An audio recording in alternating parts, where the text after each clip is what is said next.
Hello friends, मैं हूं अजीज शेख। आप देख रहे हैं मूवी स्टॉक चैनल, जिस पर आज मैं बात करने वाला हूं डीसी फैंडम में जितने भी प्रोजेक्ट्स की अनाउंसमेंट की गई है उन सभी की सभी डिटेल्स के बारे में। हालांकि इस फैंडम में जो बड़े बड़े इवेंट्स हुए थे यानी कि फिल्मों के, उन पर ऑलरेडी मैं सेपरेट वीडियो बनाकर आपको उसकी पूरी की पूरी डिटेल दे चुका हूँ, जिसे इस वीडियो में मैं बिल्कुल भी कवर नहीं करने वाला। यानी कि इस वीडियो में आपको डिटेल मैं सब उन्हीं प्रोजेक्ट्स की दूंगा जिनकी ज्यादा डिटेल्स के साथ में अनाउंसमेंट नहीं हुई है, लेकिन फिर भी कंफर्मेशन तो बनती ही है, जिसमें ज्यादातर तो एनिमेटेड प्रोजेक्ट है और HBO मैक्स पर आने वाली कुछ फिल्में भी। तो चलिए अब उन सभी की सभी डिटेल्स पर बात कर लेते हैं, लेकिन उससे पहले बनती है अब एक छोटी सी रिक्वेस्ट भी, जो है इस चैनल को सब्सक्राइब, वीडियो को लाइक और शेयर करने की।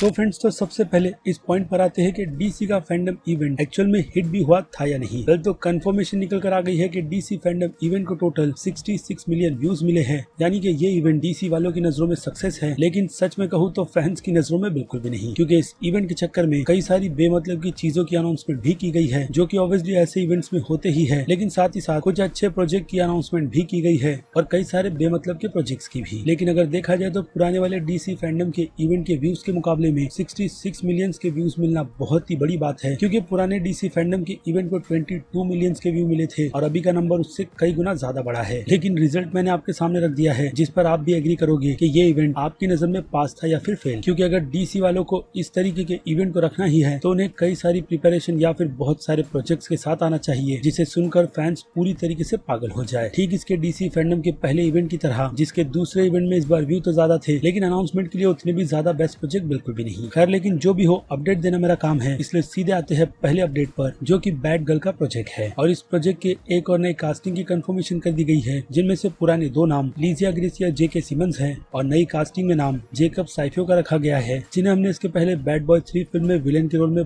बहुत ही अच्छा परफॉर्म करते हुए देखा है। लेकिन उनके कैरेक्टर से रिलेटेड डिटेल फिलहाल तो अब तक नहीं दी गई है कि उनका कैरेक्टर इस फिल्म में असल में किस कैरेक्टर का होने वाला है। बाकी जेके सिमंस का कैरेक्टर तो कमिश्नर गॉर्डन का है, जो डेफिनेटली इस फिल्म की कंफर्मेशन जैक स्नाइडर के वर्जन के बेन एफ्लेक के बैटमैन की यूनिवर्स की करती है। यानी कहीं ना कहीं डीसी वालों के दिमाग में जैक स्नाइडर का वर्जन भी घूम रहा है, जिसे लेकर ऑब्वियसली अब उस पर काफी आसानी से काम तो किया ही जा सकता है, लेकिन अगर स्टूडियो चाहे तो ही, क्योंकि अब द फ्लैश फिल्म से मल्टीवर्स का कॉन्सेप्ट इस यूनिवर्स में जल्द से जल्द इंट्रोड्यूस करवाया जाएगा, जिसके बाद डीसी का यूनिवर्स भी एमसीयू की तरह पूरी तरीके से बदल जाएगा। कैसे, फिलहाल तो उसका पता हमें द फ्लैश फिल्म के आने के बाद ही चलेगा, उससे पहले बिल्कुल भी नहीं। और इसी के साथ साथ एक और कंफर्मेशन इसी फिल्म से रिलेटेड ये भी की गई है कि इस फिल्म में हमें बैटगर्ल अपने रेड हेयर में नजर आने वाली है, जैसा हमने इस कैरेक्टर को कॉमिक बुक में देखा है। बाकी इसकी फर्स्ट लुक कॉन्सेप्ट आर्ट हमें ये भी डिटेल बहुत ही अच्छी तरीके से दे देती है कि बैटगर्ल का ये यूनिवर्स भले से ही लाइव अडेप्टेशन की मूवी जिसे HBO मैक्स पर दिखाया जाएगा क्यों ना आए, लेकिन यहाँ पर प्लानिंग तो इस यूनिवर्स को भी बहुत ही अच्छी तरीके से बिल्ड करने की कर ली गई है। लेकिन मैं अब भी इस बात पर श्योर नहीं हूँ इसी चीज को लेकर कि अगर ये फिल्म हिसाब से काफी ज्यादा अच्छी बन जाती है तो फिर हो सकता है कि इसके चांसेस HBO मैक्स के अलावा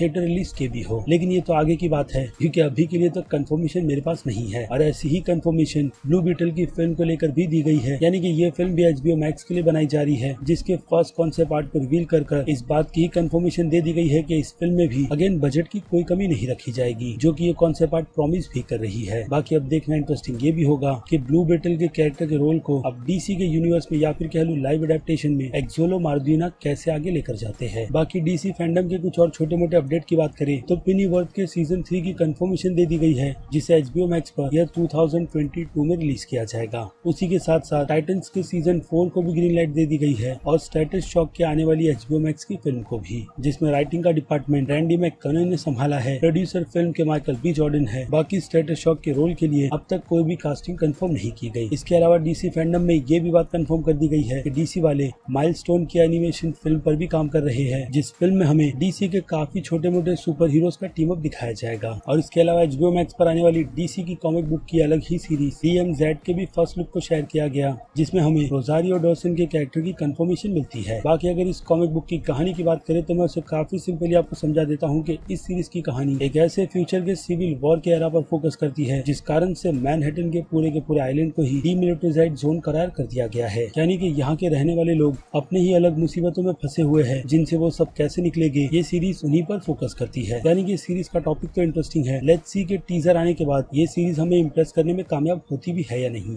बाकी डीसी के फैंडम के इवेंट में सैंडमैन के लूसीफर के फर्स्ट लुक को रिवील कर दिया गया, जिस कैरेक्टर का रोल प्ले सीरीज में ग्वेंडोलिन क्रिस्टी प्ले कर रही है। बाकी इस सीरीज से भी रिलेटेड आपको काफी सारी इन्फो चाहिए तो इसके टीजर के ब्रेकडाउन में मैंने आपको सारी की सारी डिटेल दे दी है, ताकि आप इस आने वाली सैंडमैन की सीरीज से बिल्कुल भी अनजान ना रहो, जो सच में एक बहुत ही ज्यादा इंटरेस्टिंग प्रोजेक्ट है। और फिर इसके अलावा अपकमिंग कैटवुमन की फिल्म के ट्रेलर को भी रिलीज कर ये बता दिया गया कि असल में ये प्रोजेक्ट दिखने में है कैसा, जिसका टाइटल कैटवुमन हिंटेड है, जिसे ऑफिशियली 18 फरवरी 2022 को रिलीज किया जाएगा और हो सकता है कि ये डेट HBO मैक्स के लिए भी बिल्कुल सेम रहे। इसके अलावा एक और 3D animation project DC league of super pets के भी फर्स्ट लुक को रिवील कर दिया गया, यानी कि इसके छोटे से टीजर को, जिस टीजर में हमें सारे के सारे सुपर हीरोज के पेट के काफी लेजेंड एक्टर्स की वॉइस सुनाई दी, जिन पर मैं आपको पहले ही डिटेल दे चुका हूँ। बाकी फिल्म की ऑफिशियल रिलीज डेट की बात करें तो ये फिल्म नेक्स्ट ईयर 20 मई को रिलीज होगी, यानी कि ईयर 2022 में, जिसका ट्रेलर ठीक ठाक ही है। और ऐसा ही ठीक ठाक सा टीजर बैटविल के प्रोजेक्ट का भी था, जिसमें फिलहाल तो मैं इतना ज्यादा बिल्कुल भी इंटरेस्टेड नहीं हूँ, लेकिन लेट्स सी कि ये प्रोजेक्ट भी डीसी वालों की तरफ से कितना अच्छा निकल कर आता है। और ऐसे ही और भी बाकी दूसरे एनिमेटेड प्रोजेक्ट की कंफर्मेशन दी गई है, जिनमें यंग जस्टिस लीग फैंटम को तो टेलीकास्ट किया जा रहा है हर हफ्ते एक एपिसोड कर, जिसमें अब हार्ली क्विन के सीजन 3 की कंफर्मेशन हो चुकी है, और सुपरमैन के कुछ एनिमेटेड प्रोजेक्ट की भी, जिसमें से एक स्पिन ऑफ स्मॉल वैली के प्रोजेक्ट का रहेगा, यानी कि एक एनिमेटेड सीरीज। जब उस सीरीज से कैसे कनेक्टेड रहेगी उसका आइडिया तो मेकर्स को ही होगा, क्योंकि स्मॉल वैली के शो को मैंने बचपन में देखा था, जिसके बारे में अभी मुझे इतना कुछ भी याद नहीं है,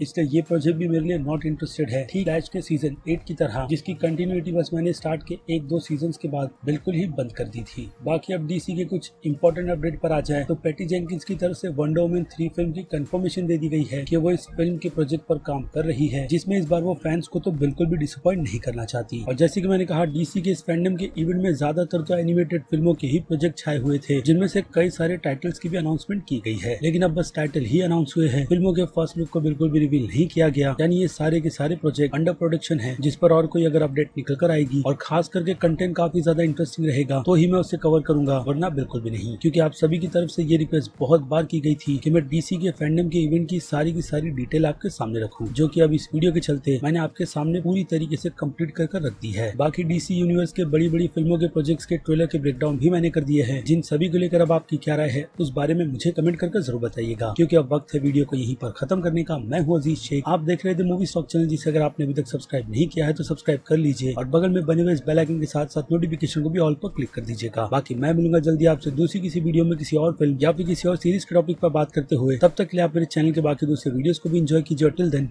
बाय।